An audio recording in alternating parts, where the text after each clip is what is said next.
Bonjour ou bonsoir, selon l'heure à laquelle vous nous regardez. Je suis votre chroniqueur audio et animateur de podcast pour l'ODJ Media, et je suis honoré de vous lire aujourd'hui une chronique signée Mamouna Sharki. Une chronique sans filtre, fidèle mot pour mot à son auteur, qui aborde un sujet crucial pour notre pays, l'essor des exportations agricoles marocaines vers l'Espagne, entre fierté commerciale et inquiétudes hydriques. Le Maroc exporte massivement fruits et légumes vers l'Espagne, suscitant inquiétude sur la sécurité hydrique et tensions avec les agriculteurs espagnols. Le boom des exportations agricoles marocaines soulève des questions sur la durabilité et la sécurité hydrique. Le Maroc signe une année exceptionnelle pour ses exportations agricoles vers l'Espagne. Nos fruits et légumes envahissent les marchés ibériques, mais derrière ce succès se cachent de vraies préoccupations. Sécurité hydrique, tensions commerciales, la médaille à son revers.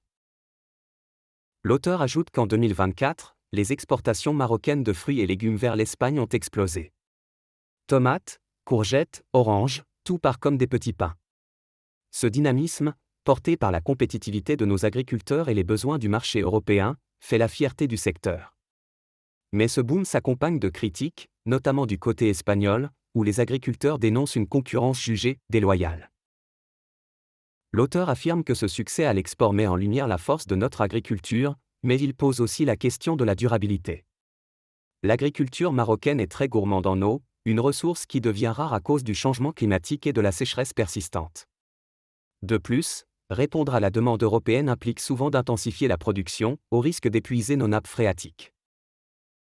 L'auteur pense que pour beaucoup de Marocains, la fierté de voir nos produits en tête de gondole en Espagne se mêle à l'inquiétude: pourra-t-on continuer ainsi sans mettre en danger notre propre sécurité hydrique ?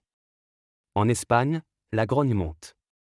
Les syndicats agricoles multiplient les manifestations, dénonçant une concurrence marocaine qu'ils jugent injuste, notamment à cause des différences de coûts et de normes. Sur les réseaux sociaux, certains consommateurs espagnols appellent même à privilégier les produits locaux. L'auteur souligne qu'au Maroc, des voix s'élèvent pour appeler à une gestion plus responsable de l'eau et à un accompagnement des agriculteurs vers des pratiques plus durables. Les autorités assurent suivre la situation de près, mais le débat est lancé. Le Maroc doit-il continuer à booster ses exportations au risque d'épuiser ses ressources en eau ?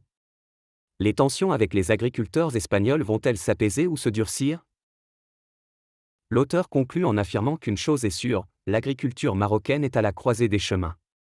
Trouver le bon équilibre entre succès commercial et préservation de nos ressources naturelles sera le vrai défi des prochaines années. Merci à toutes et à tous d'avoir écouté cette chronique que j'ai pris soin de vous lire dans le respect total des mots et des idées de son auteur, Mamouna Sharki. N'oubliez pas de partager, commenter et vous abonner. On se retrouve très vite pour une nouvelle chronique sur l'ODJ Media. D'ici là, prenez soin de vous et de votre eau.